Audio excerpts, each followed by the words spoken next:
You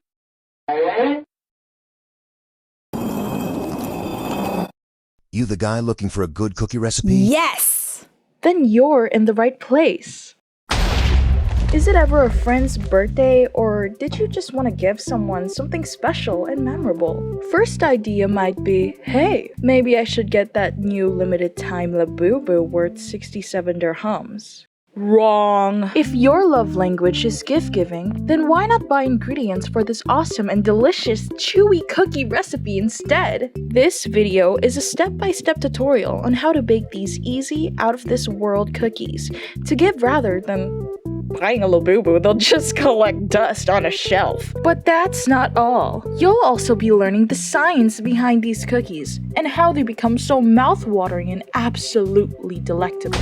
To get started, you'll need about 200 grams of butter, 1.5 cup each of white and brown sugar, 1 whole egg, 1 1/4 cups of all-purpose flour, 1/2 tablespoon of baking soda, and 1 cup of chocolate chips. Normally, most cookie recipes tell you to soften the butter until it's room temperature or maybe even melt the butter. Now, doing those methods can lead to different types of cookies. If you want a more fluffier and lighter cookie, use softened butter, but if you want a more flatter, denser, and crispier cookie, use melted butter. Here's the catch. We aren't exactly doing any of those.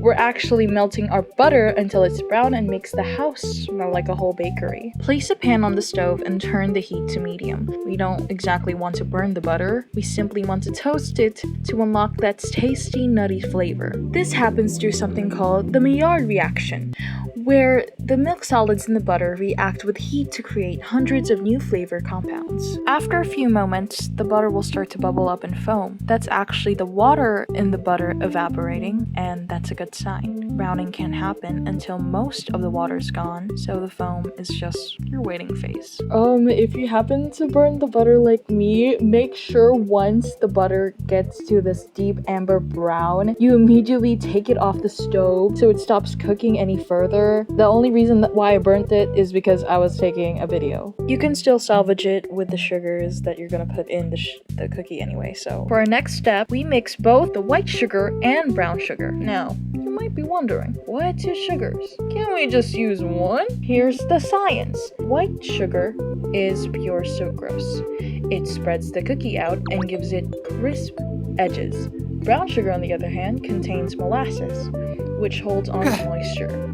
That moisture is what makes your cookie chewy and soft in the center. Using both gives you the best of both worlds. Crispy edges, chewy middle. Mix them together with the brown butter until fully combined. The next step is incorporating the egg into the mixture. The egg is essentially the glue that holds everything together. The proteins in the egg set when baked, giving that cookie its structure. And here's the thing about using only 1 whole egg. It adds just enough moisture and protein to give your cookie that soft, pillowy, puffy center that pulls apart beautifully. Mix it in until you see absolutely no trace of egg left. After we mix all of our wet ingredients all together, we now add the flour, baking soda, and chocolate chips. Basically all the dry ingredients. The flour is what holds everything together and gives the cookie its form. The baking soda plays a different role. It's a base, and when it meets the slight acidity from the brown sugar, it triggers a chemical reaction that releases carbon dioxide gas. Those tiny gas bubbles give the cookie a little lift and keep it from being completely flat and dense. It also helps with browning, so your cookie gets that beautiful golden color on the outside. Here's a step most people skip, and it makes a huge difference. After mixing everything, we put the dough in the refrigerator to rest. But why? 2 reasons. First, the cold firms up the fat in the dough. When cold dough hits a hot oven, it spreads more slowly, which means you get a thicker, chewier cookie instead of a thin, flat one. Second, resting the dough gives the flour time to fully absorb the moisture, which deepens the flavor and improves the texture. The longer you wait, the better. Even overnight, if you can handle.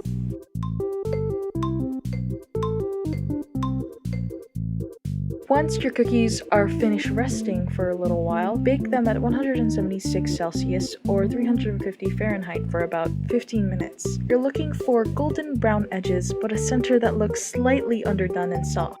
and that's completely intentional. The cookies continue cooking on the hot tray even after you pull them out of the oven. Once they cool down, that soft center sets into the perfectly chewy cookie we've been working towards this entire time. And that's it! You just made something way more meaningful than any overpriced collectible. This took real effort, real ingredients, and real love. And trust me, whoever receives these cookies will feel that. And I also hope you walked away today learning something new, because behind every delicious bite is a little bit of science making it all possible. So remember, science isn't just in a classroom. It's in your kitchen, it's in your food, it's in every single thing that you do. Yes, science!